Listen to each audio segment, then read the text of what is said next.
All right, and welcome back to another episode of Black Life Amplified. It's the virtual town hall series hosted by the African American Leadership Forum.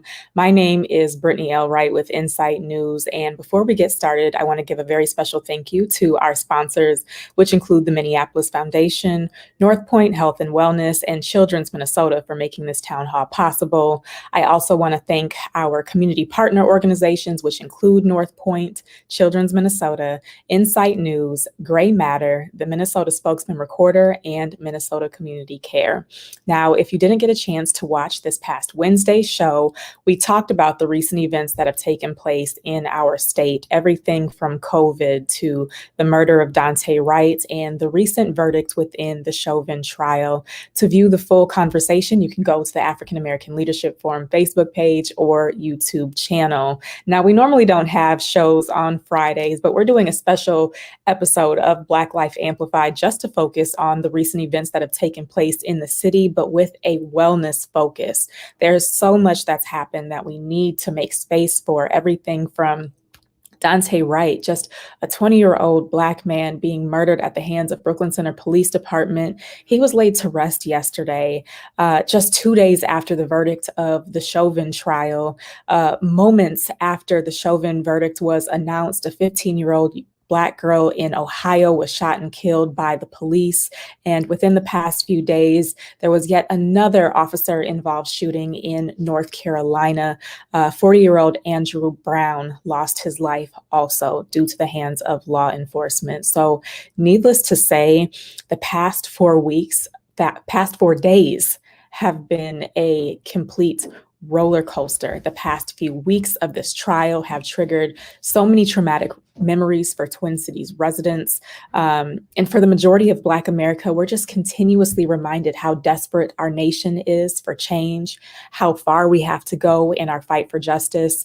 And so we couldn't continue on with business as usual without bringing in some community healers, some health specialists, people who can really unpack what it is that we've been experiencing. While we were backstage, we were talking about how this past year or this past week has felt like a year in itself. We are all so tired and experiencing so many things. And if you are struggling, this episode is for you to hold space for your emotions, whatever they may be, and to provide you with tools and with resources to heal moving forward as a community. So on today's panel, I am joined by Miss Adriene Thornton. She's a nurse and infection preventionist with Children's Minnesota. I have Kashimana Afua with us, who is a singer, a songwriter, a mother, representing Sun Baby Productions, as well as Trill Moms. I have Shavonda Brown joining me today. She's a poet, a singer, a rap lyricist, an actress, a facilitator, and a very Trill Mama herself. Also joining us is Joe Davis, who is a poet, an educator, a healer, and so many other things, as well as a OMI, representing the New Renaissance. So panelist, and of course, Miss Misha Giselle, representing Amani Healing. Misha is magical. She's a unicorn. She's a community healer. She is a licensed therapist, and she is a friend of the show. And so panelists, I just want to say, thank you so much for being here, for answering the call in the final hour to show up and to hold some space for our community to heal. I just want to start out by asking each of you, and we can go down the list. So first Adriene, then Joe, then Kashimana, then Shavonda, then Misha. And I just want to ask you first and foremost, how is your spirit? How are you honoring yourself in this moment? And how do you choose to heal community? So Adriene, we'll start with you. Hi, thanks, Brittany. Thank you for having me on again. The last week has been difficult. It was a roller coaster of celebration, and then more fear, more disappointment, more sadness, more grief. And so the one thing that I have really been very intentional about is staying away from social media as much as possible and not watching the news, because it got to the point where my heart just continued to sink with every news story about the young lady that got killed in Ohio. and it ended up being a bit much in terms of stress. And so I'm trying to do more meditation, more stretching to help myself relax, and then trying to figure out what can I do to support my community. I live in the southern suburbs, and so I feel far removed from what's happening, even though I'm involved virtually. It's not as if I live in the cities. And so just trying to figure out what is my part in all of this and what to do. But making sure that I protect my mental space so that I don't get overwhelmed and too stressed out with the current state of the world. But, I did take my air freshener off of my mirror in my car because I did not know that was illegal. And so, that was something that I had done immediately. And every time I get in my car, it is now a reminder of the state of the world now, where you can't even drive around safely with an air freshener in your car for fear that you may get pulled over and possibly harmed. And so just trying to do things that protect my mental space, that's where my focus is right now. Thank you, Adriene. It is so incredibly heavy. I want to give a special shout out to Manu, who is watching us and in the chat, and just want to say I see you. And I've been seeing what you've been saying on social media, and I hope that this show is able to be helpful. I want to go to Joe now and ask, especially as a Black man, how are you doing? How is your spirit? And how are you showing up to heal community right now? Yeah, first of all, just thank you so much, Ms. Britt, for holding this space. This is much needed, just as now as ever. And for me, I've been telling folks, it's been hitting me in waves. It comes and goes in waves. Like I'll have moments of grief washing over me, and then moments of anger washing over me. It was the Sunday night that I learned about Dante Wright. Right before that, I'm a part of this group that meets online, and we do like mindfulness and embodiment. We were like grounding and centering ourselves, and like I had this sense that I needed to protect my heart more than usual, and so I was like really just kind of in that space, in that energy. And then right before I went to bed, I saw what had happened to Dante Wright, and like it just hit me, and I just broke down. Like I started weeping and weeping and weeping. And it was just a really intense moment because I was like, he was so young, just young Black man. And I don't think there's ever justification for police like using violence on another human being, right? And so this perpetual police violence that the community is experiencing in the midst of the George Floyd, Derek Chauvin murdering George Floyd in the trial, right? It just feels so perpetual sometimes.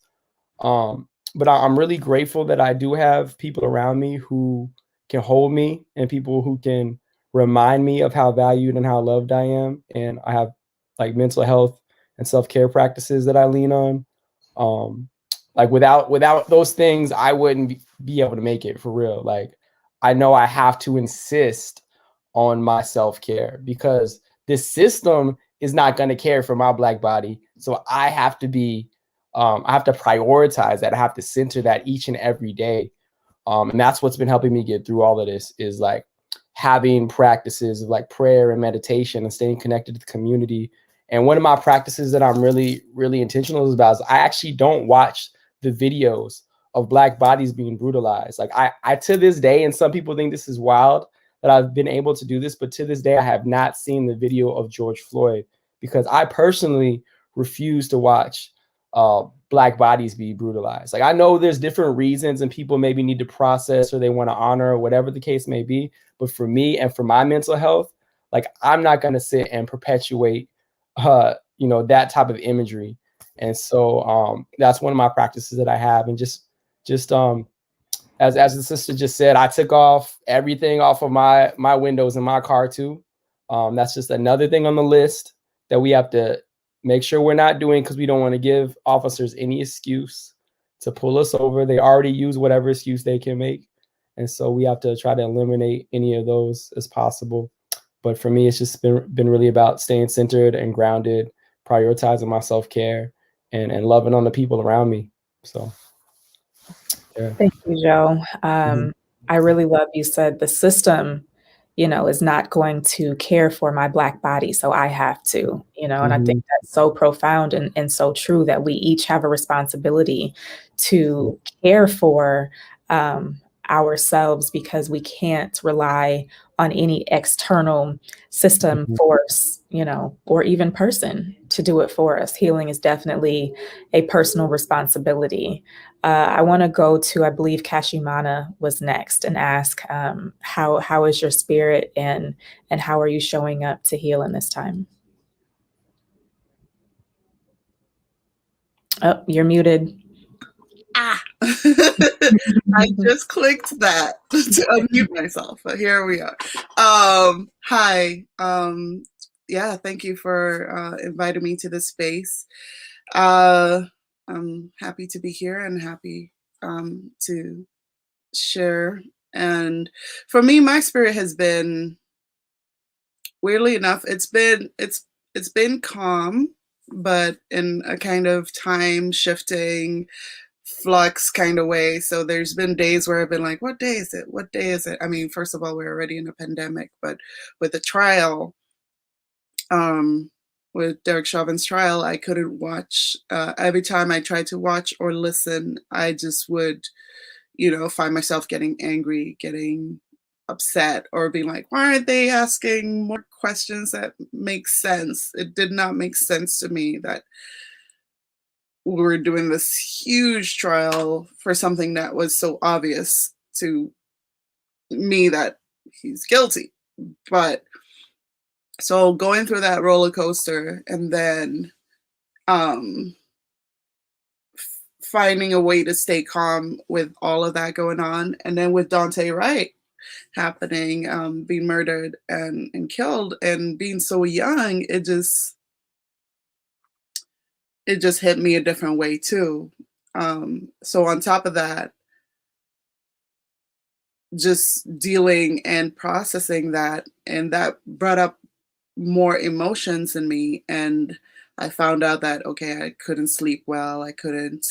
um I kept having these little bursts of sharpness, which was like, okay, what's going on?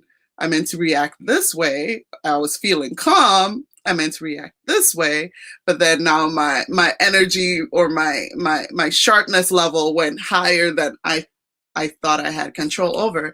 So for me, I had to be like, okay, I'm taking time for myself. I got to go somewhere where it's calm. So I went to the river and just hung out at Hidden Falls and just did some humming and singing and trying to release that energy out into nature and into open spaces. And that really helped me ground and center.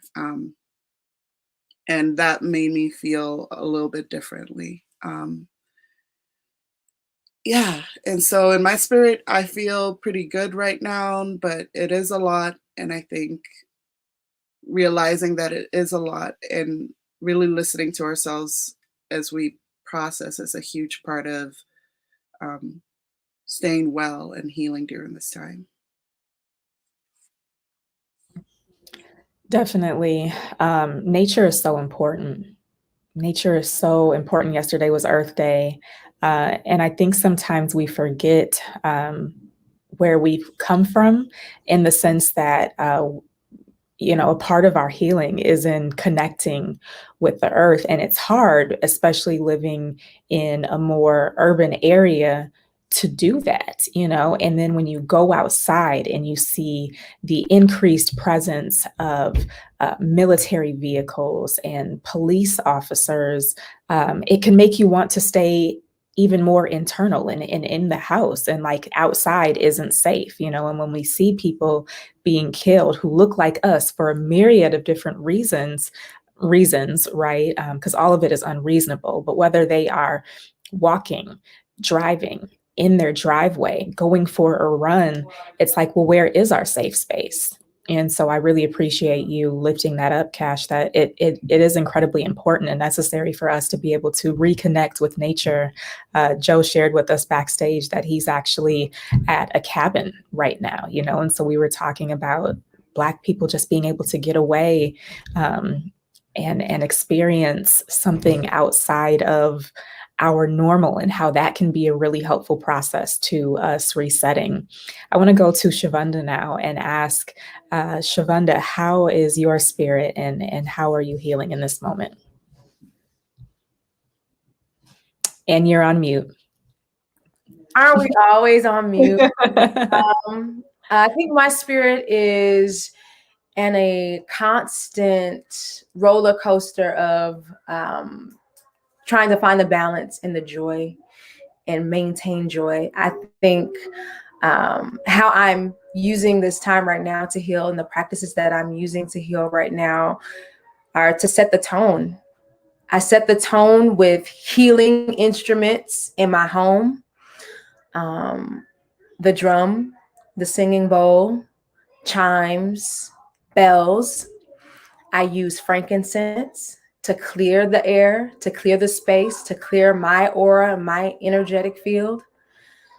I process my rage through dance and body percussion. The children and I did that as an activity before hearing the verdict, just preparing ourselves and getting ready. And then I remember my spirit of joy, and I rejoice that we are still here and that they haven't exterminated us. Like we still exist, and we are still taking up space, and we are still celebrating ourselves, and we're not letting our history and our traditions be forgotten. We still have our spiritual tools that we need to ground ourselves and to remember ourselves. So thank you for reminding us, because our joy in itself is an act of resistance. Audre Lorde says, caring for myself is not an act of self-indulgence. It's actually an act of political warfare. And I think sometimes when we have these moments where we're in an uprising, when people are on the front lines protesting and putting their bodies on the line, we sometimes can be made to feel as if that is the only way in which you can show up in the movement or contribute to the movement or to really represent your people. And that's just one of many ways. And we honor and we give thanks for those who do that. But our joy, those who choose to have joy and to create and to mother children and to educate, those are all very radical things, especially in moments of social unrest. So I thank you, all of you, for doing the work that you do. I want to pivot to our final panelist, Misha, and ask, how is your spirit and how are you healing in this moment? Thank you, Miss Britt. Thanks for having me. Peace and salutations to everyone everybody, especially those that are have been very active in the movement. In the aftermath of Brother George Floyd being lynched publicly, let's call it what it is, I was actually in a cush position out in Savage, Minnesota, being a therapist for lots and lots of white bodies. I too, Brother Joe said that he does not watch the trauma porn, neither do I.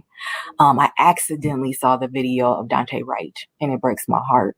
I still, to this day, after completely changing my life, I have not seen the footage of Brother George Floyd, even when I did watch little parts of the trial.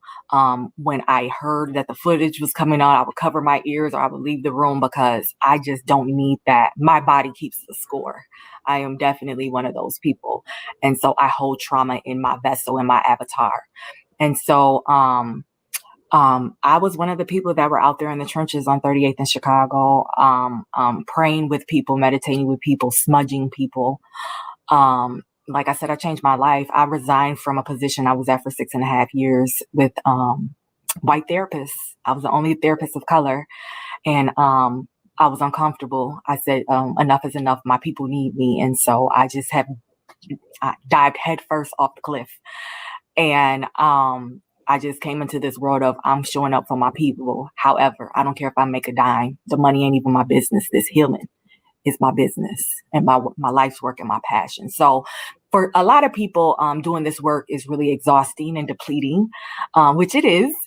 However, it does refill my cup. It is part of my life's work. It is me making a better world for my 4 children. And I have 2 Black male children, and I had to put this energy into the earth because they will have longevity. They will see their grandchildren.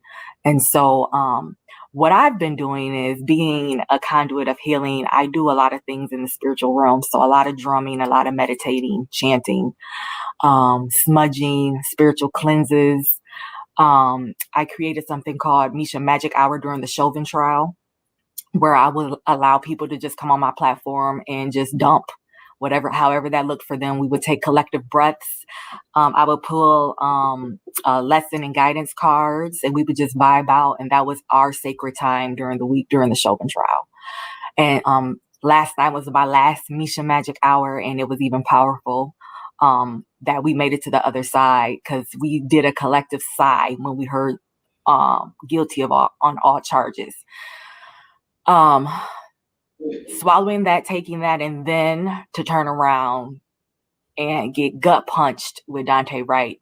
I grew up in Brooklyn Park, Brooklyn Center. I've been pulled over by Brooklyn Center police on multiple times in my teenage years, and having my car searched.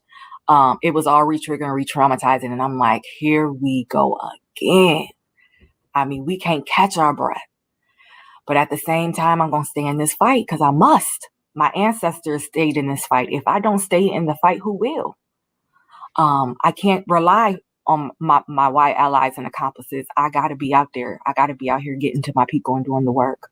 But my daily self-care, self-love rituals are meditation, grounding. I love earthing. With the weather permitting me to get outside and earthing, that's big for me. Like I said, meditating, drumming, singing bowls, getting a sound bath does something for me. It changes our cells, our DNA, and just getting some of that trauma out of our cells and transmuting into in the universe because it doesn't serve us. That's big for me. Yeah, that's the main things that I do, and having very honest conversations with my children and being childlike with them and silly and dancing and getting into their world and telling them, you know what, your life does matter. You are enough. You are beautiful. You are royalty, and just really affirming them daily. And so that's why I do this work. And my spirit is exhausted, but I'm still tenacious. I'm still hungry for change, and I'm still going to continue this work, even if I have to do it with a wet face from my tears. And we thank you for continuing to show up time and time again for your community and for the work that you do.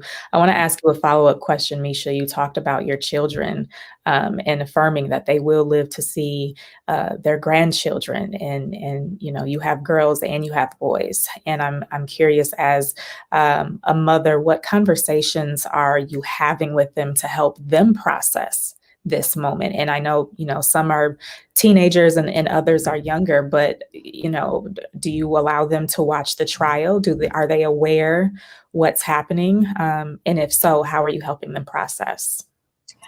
My 16-year-old, she's very political. So she's watching the trial. I mean, she can tell you everything about anything that's going on in politics, especially with anything that has to do with Black and brown bodies. She knows about it.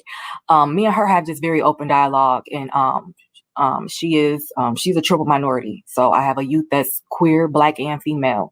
And so I have to keep her informed because she has to be very aware in this time, in this climate. And so we just have very open and engaging conversations, and I just fill her cup because this world is already going to treat her terrible at times. So we just have open, very loving, non-judging dialogue. My sons are my 2 youngest. So they're 6 and 10. And when my 6-year-old was 4, he asked me, why don't police like me? Why would they kill me? And from that moment forward, I just knew I just had to just talk We just have very sacred dialogue, and he knows he is loved. And I've already taught my boys, your job is to get home to your mother. And then when one day when you have a wife, your job is to get home to your wife and your children. And so you comply first with police, and I'm begging the gods to keep you protected and connected, because that may or may not save your life, but then allow us to complain later. And that's just what it is, to be asked for clarification. Like, I have had very uncomfortable conversations with my sons, but it's a must. I have to, and I've had conversations with all of them, but I'm just loving to them first. And then I just tell them, hey, this is what's happening to people that have Black and brown bodies. And it's just the time that we are in, but you must be compliant when you are interacting with police. And even that may not be enough. And it's a challenge. It's heartbreaking. It's absolutely heartbreaking. And, you know, I want to go back to Joe, looking at the panel. It's okay, producers, if you want to show all of us. Joe, you are unique on this panel. You are surrounded by all of this beauty, all of these powerful women on this panel. And I feel like this is very reflective of most healing spaces. You know, there are so many women on the front line who are holding space and who are doing work. And I feel like there aren't enough sacred spaces for our Black men to heal. And especially when we think about, now, of course, we had our young sister in Ohio who was just killed, you know, and we have cases like Breonna Taylor, we have Sandra Bland. So as women, as gender nonconforming people, we are not absolved of police brutality by any means. You know, and even when Black men are killed, I think we as women, especially as mothers, you know, we feel it in a particular way, in a visceral way. But I want to make sure that we hold space and honor when we think about the recent events that have happened here in the Twin Cities. It's been George Floyd. It's been Dolal Eid. It's been Dante Wright.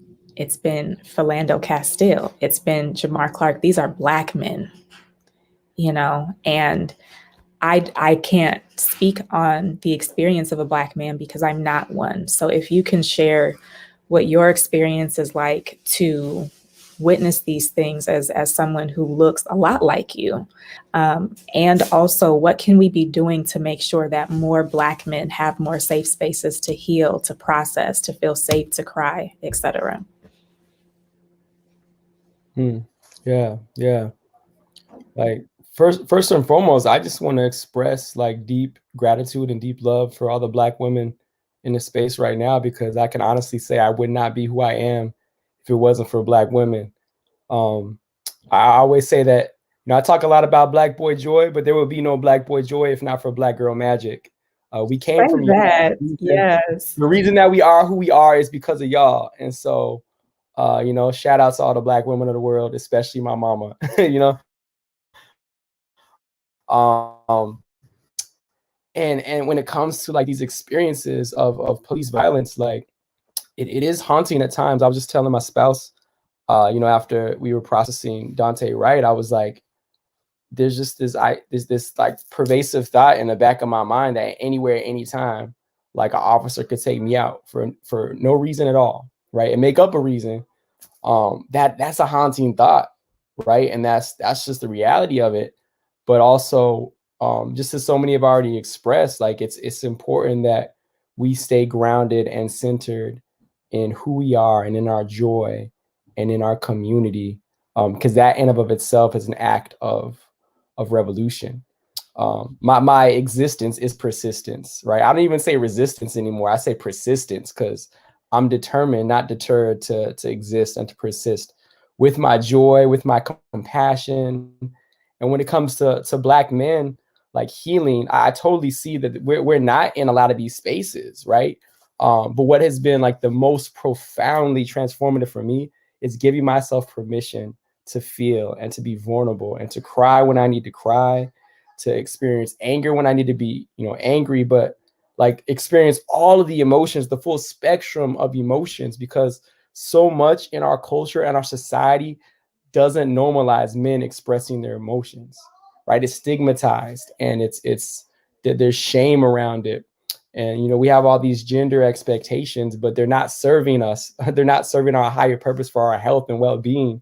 And so I'm really intentional about creating that space. I'm really intentional about saying, yo, this is all of who I am. I'm going to be real and raw and authentic. I'm going to try to model that vulnerability, but also carving out that space for other men as well, and say, yo, let's do this together. We got to get this healing, because if we don't, it's not only going to impact us, it's going to impact our families and our communities.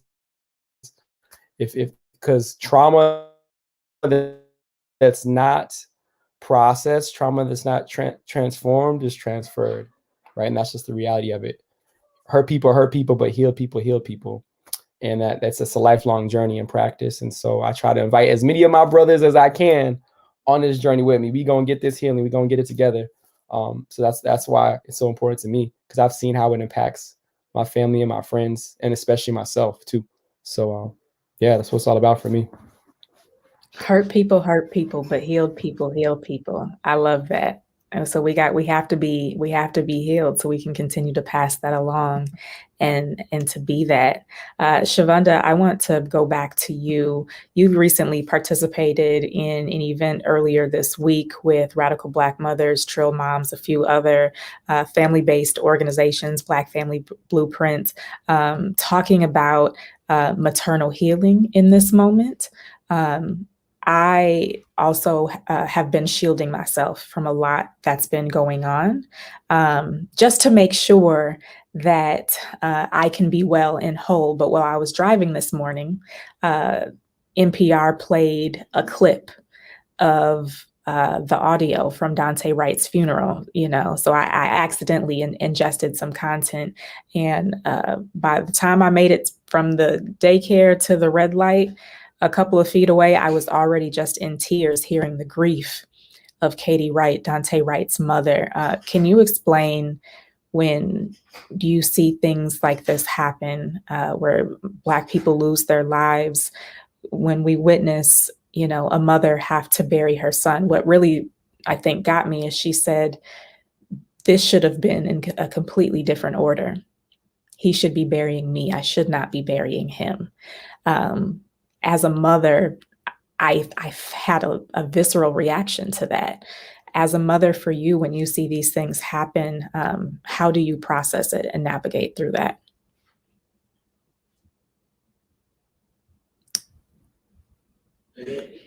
Oh, you're still on mute. Okay, here we go. Well, I don't ever see it, but I do feel it. Uh-oh. She's feeling it. I got the little one. Yep, the little one's feeling it too. Right, exactly. But I do feel it. And what I do to process it is to hold space. I hold space with community. Like you said, I've been holding space for a few events. A Time of Reckoning, I was one of the healers holding space during that event that took place a day after the verdict came out. I held space with a number of mothers with the Black Radical Mothers organization, founded by the founder of the Black Family Blueprint, Yolanda Mack. And I shared sacred words. I shared my poetry and some singing.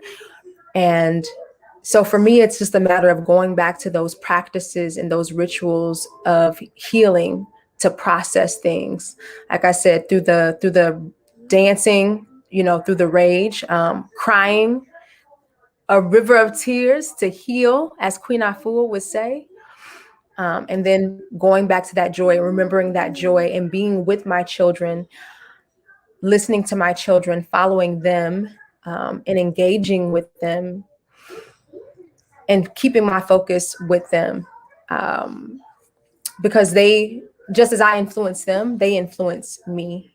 And that's how it should be in parenting. And so they are great reminders of joy.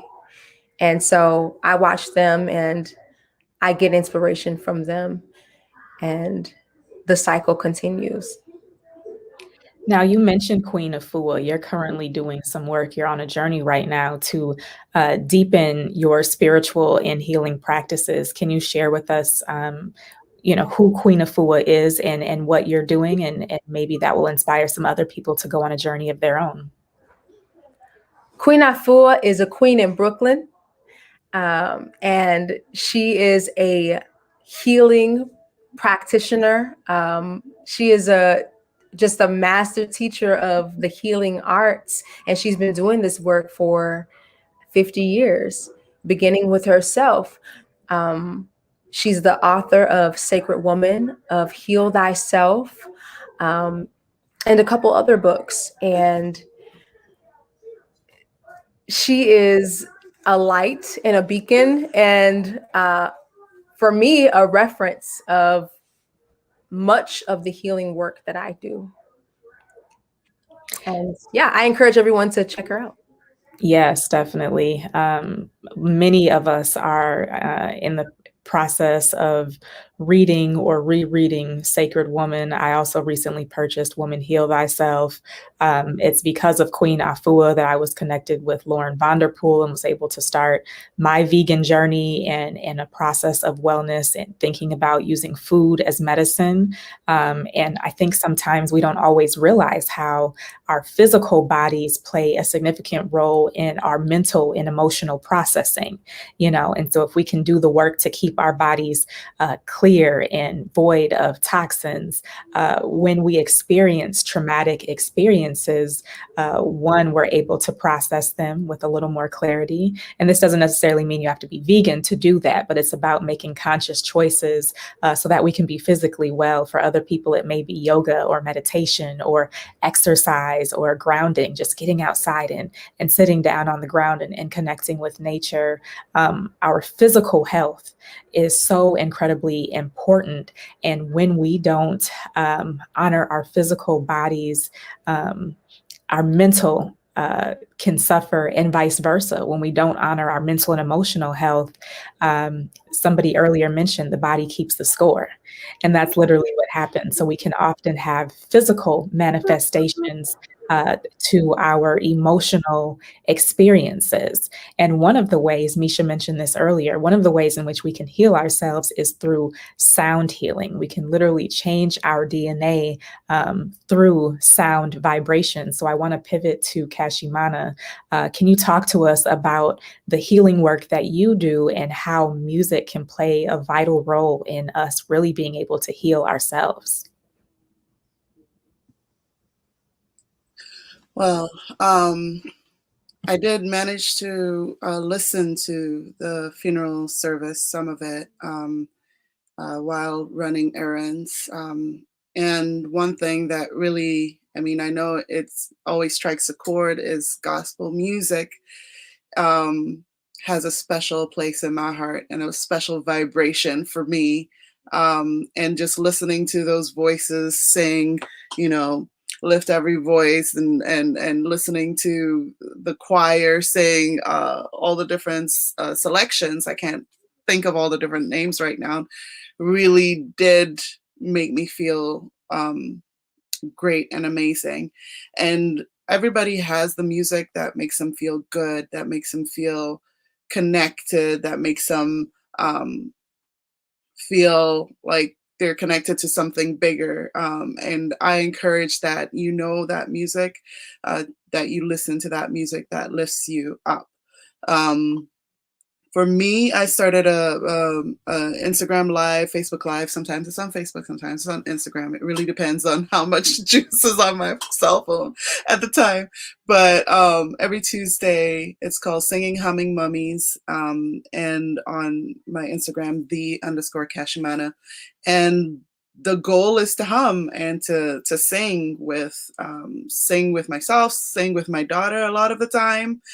She's there with me or around me and making noise in my music room. So we do that, and humming does something. It's a way that we can tune ourselves also without the instruments. I love the sound baths too. I love playing with instruments. I have a looper that I can sample my voice in real time and create music in real time. And that also allows me to tap into listening to myself and listening to the environment. And helping people calm down, because humming brings down your blood pressure, it brings down your heartbeat, it slows down your heartbeat. And again, it allows you to tune yourself to an emotion or an intention. I use it to say affirmations. I use it to bless myself and bless the people that I'm interacting with. I had the pleasure of also being part of the Radical Black Mothers meet, where we got to talk about the talk and how we talk to our children about racism and the everything that's happening right now in our community. And we got to meet with different ages, and that was really cool. There were a lot of gems drops during that conversation. And so finding ways to connect with other mothers has been really a blessing. Finding ways to be in nature and be in community, meeting up with people and making a sound, a joyful noise of some sort also helps. And that's how I've been able to kind of keep myself motivated and keep myself connected by humming and singing. And so I encourage people to do that. That's something that you can do with yourself whenever, wherever. But you can also do it with me on Instagram if you feel some kind of way. And you don't have to be a singer, you don't have to be a musician, you don't have to, you don't have to think about what you're humming. Just do that. Yes, I want to give a special shout out to Isaac Washington, who's in the chat, another artist and dear brother of our community, who was commenting on how important sound frequency is to aligning our chakras, aligning the energy centers within our body so that we can feel more imbalanced. In addition to the singing and the humming, like Cash mentioned, another thing that you can do for yourself if you're looking to balance your body or even your space with sound is on YouTube. If you look up like miracle frequency or healing frequency, there are different sound vibrations that you can play in your home as loud or as quietly as you want. I love to listen to the miracle frequency while I sleep. I just feel so rested and peaceful when I wake up. And that is the energy and the frequency that I want to start my day with. Is I want to start from a place of wellness, regardless of what I dreamed about, what I was thinking about. I try to end my day on a positive note, regardless, by reading some Queen Afua or playing with my baby, doing something that brings me joy. But even if you don't have it within yourself, if you're just feeling so depleted, of course, go to Cash's Instagram and we'll make sure we put it on the screen in just a moment. But that's something else that you can do for yourself, is play those frequencies. It's sound healing.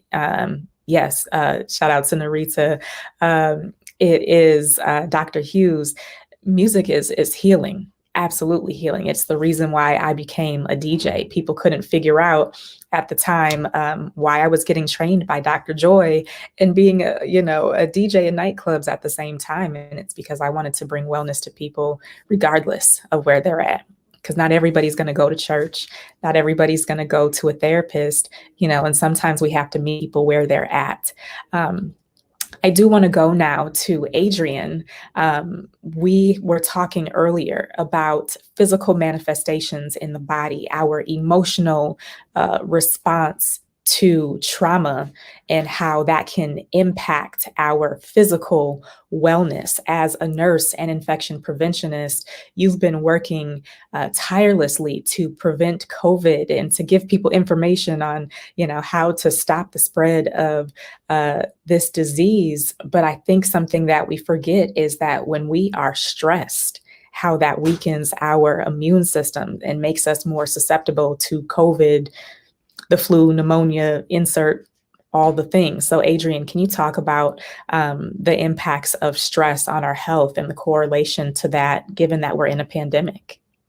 Sure. So, I think a lot of us don't realize as we're going, and we're healing others and not ourselves, that we're actually doing our bodies a disservice.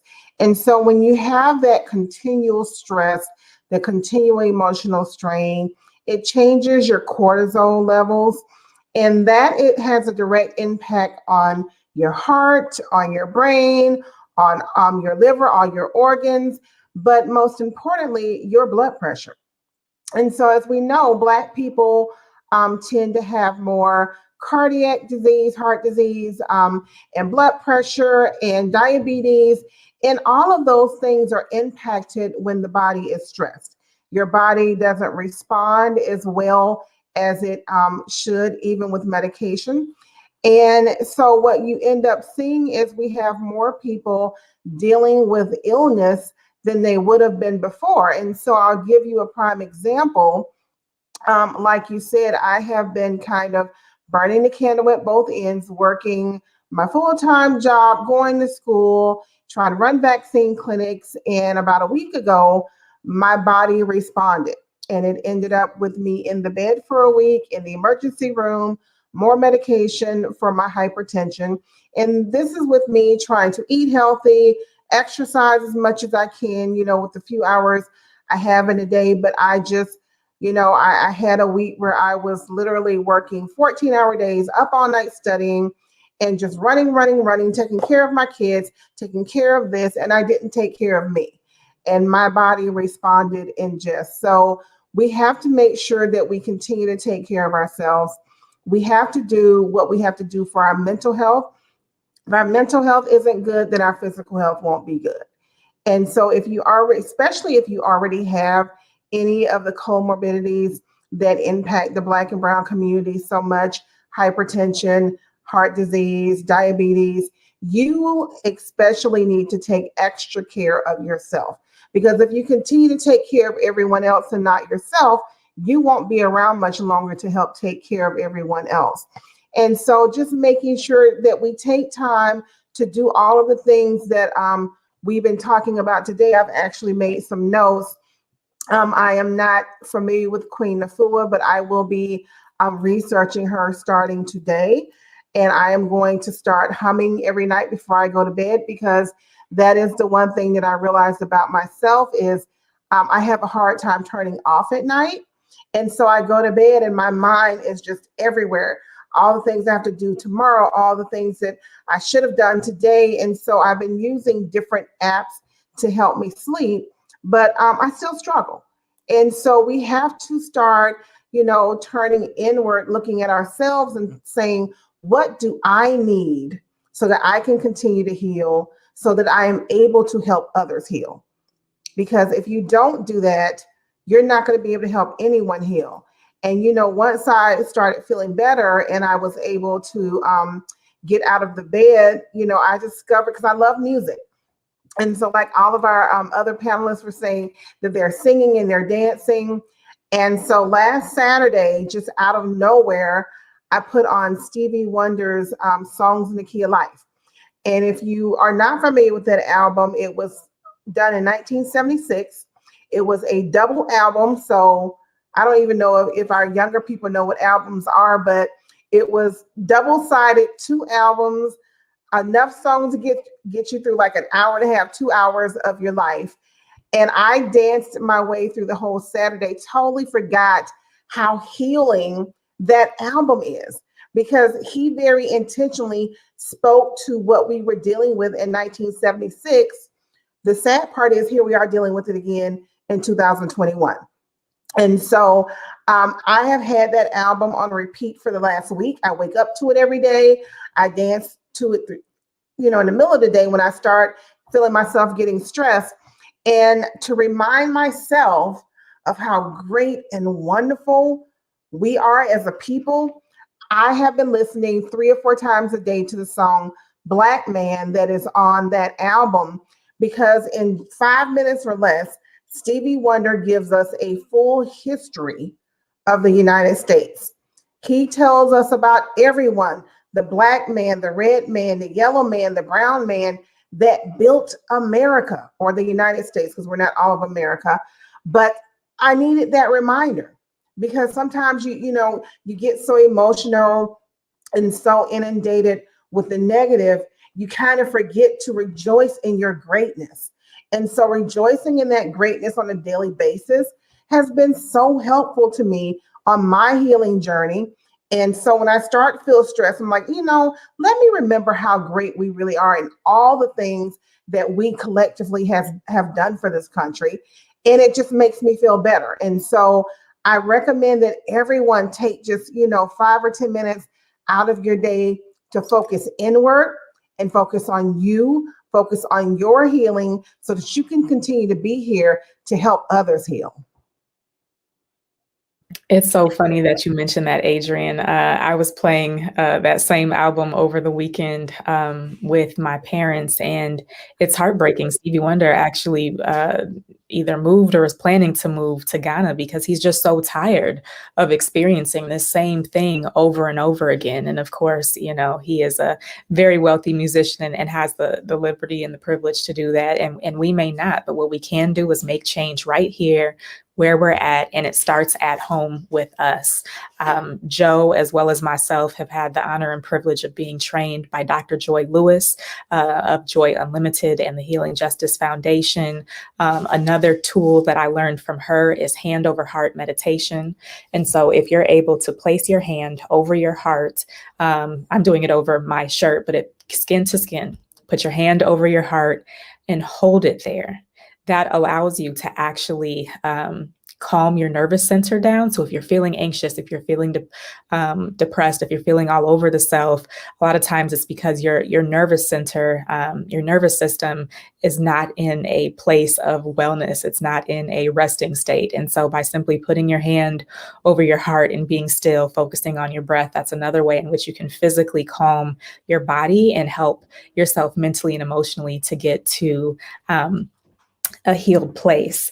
I also want to shout out Isaac, who's in the comments and said, and Adriene was alluding to this as well, affirmations, affirming to yourself, affirming to the people at work, to the people in your community, to your friends on social media. Sometimes we just need a little bit more love. We need to be reminded how valuable we are, how talented we are, that our gifts and our services really are making a difference. When we are watching Black bodies be brutalized, brown bodies be brutalized, it can be really hard to feel good when we're walking into work environments and educational environments in which white supremacy is just completely reigning, and our value and our brilliance and our magic isn't affirmed. It can be so hard to feel good about yourself when we're in a constant state of grief and seeing an increased military and police presence. It can be so hard to feel safe.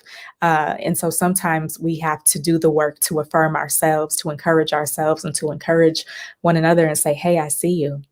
Hey, you're still doing a good job. Hey, how can I show up for you? How can I hold space? You may not consider yourself a community healer. You may not have the credentials of a therapist or, a minister or anything of that nature. But by simply showing up and acting in community, because community is a verb, we can do so much to heal one another. So speaking of being in community and showing up and using our gifts and our talents, I have peer pressured our panelists to close with a cipher.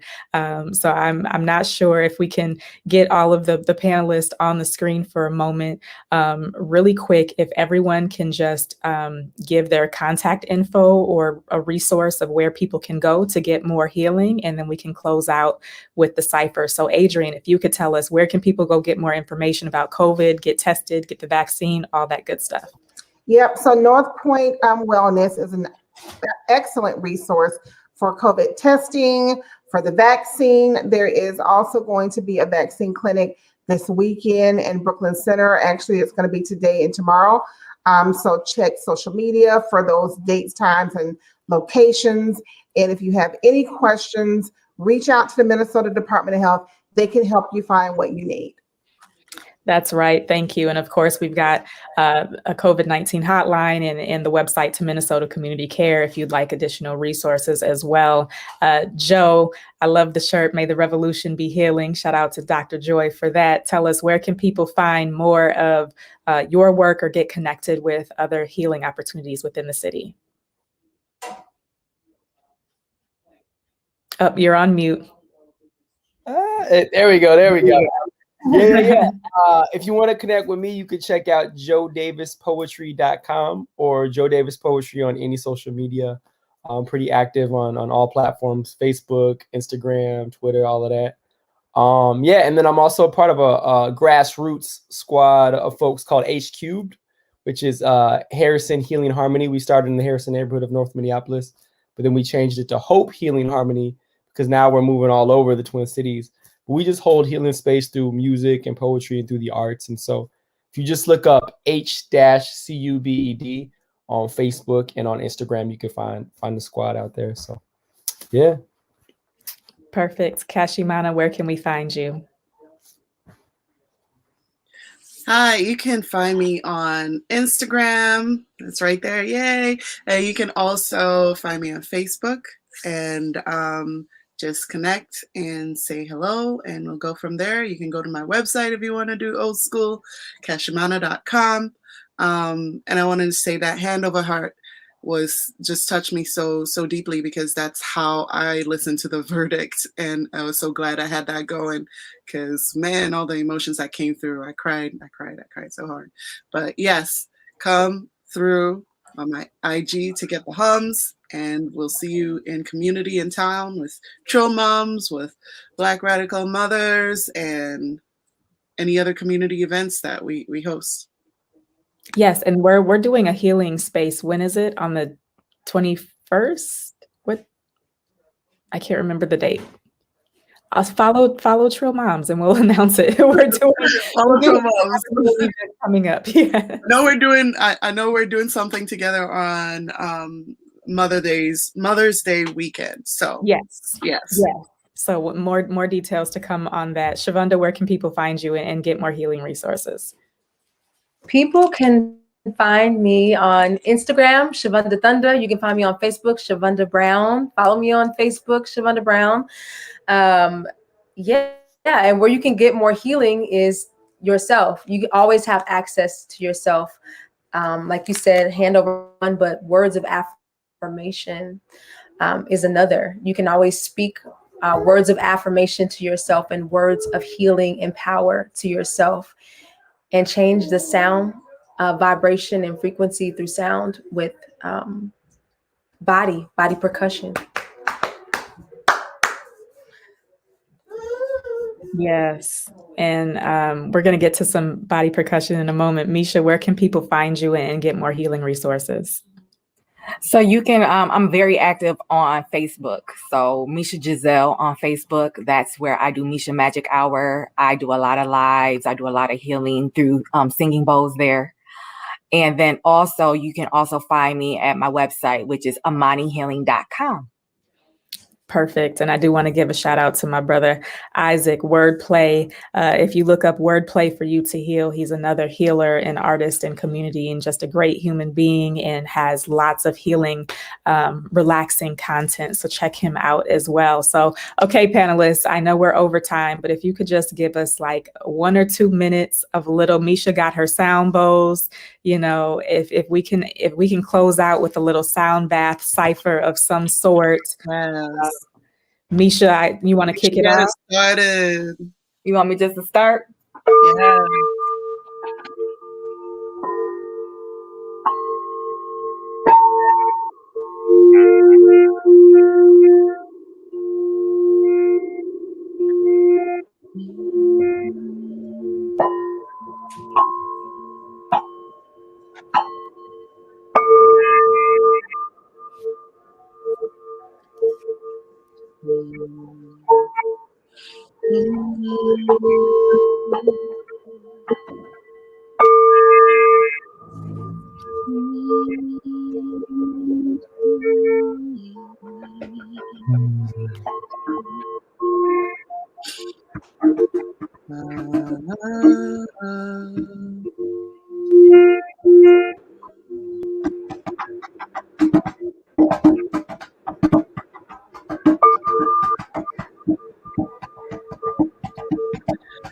You matter.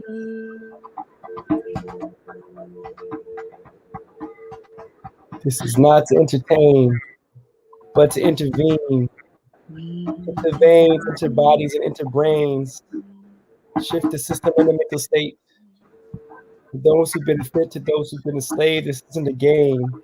You think it is? You won't pretend to play. You tried to train underground from those who paved the way.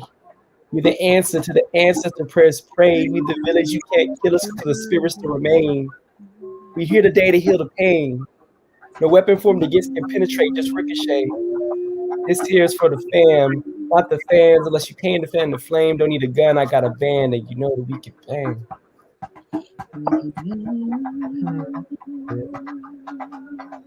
This is for Sandra Bland, for Philando Castillo, for Mike Brown, for Alton Sterling, for Tamir Rice, for Jordan Davis, for Freddie Gray, for Walter Scott, for Trayvon Martin, for Ahmaud Arbery, for Breonna Taylor, for Eric Garner, for George Floyd, for Dante Wright. This is for Isaac Washington. We honor those who are still here. This is for Melanie Buteau. This is for Saad Samater. This is for Narita Hughes. This is for Adriene Thornton. This is for Nicole Simmons. This is for all of you. Thank you guys so much for joining us. This has been a special edition of Black Life Amplified. We wanted to hold space and honor the fact that this week has been so heavy, so heavy. And my prayer is that we can continue to say the names and lift up the names of not just those who we have lost, but those who are still here, because your life, in fact, does matter. And you deserve to be celebrated today and every day. Panelists, thank you for letting me peer pressure you in the chat. I have so much gratitude for each and every one of you. And we look forward to, please come back on the show. We look forward to. Can I pressure Shavonda to do that little poem she did? Yes, Please. Shavonda. Please. Sure, let me find it real quick. Thank you for the reminder, Cash. I thought about it, and I actually had another poem. Oh, do I have it. another Okay. poem. Close us out. All right. There's no kryptonite for Black girl magic, no poison for the pervasiveness of our living. Work-filled joy of our souls, no mic that could further amplify the affirmation of our resilience, no adhesive that can match our celestial adherence, no rocket that can reach our godliness. We're that type with the Creator. No people who can mirror our swagger. Actually, we're the first people who were created then scattered, and no doubt that our spirit, our heart, our collective soul will always be, will always breathe. Ashe.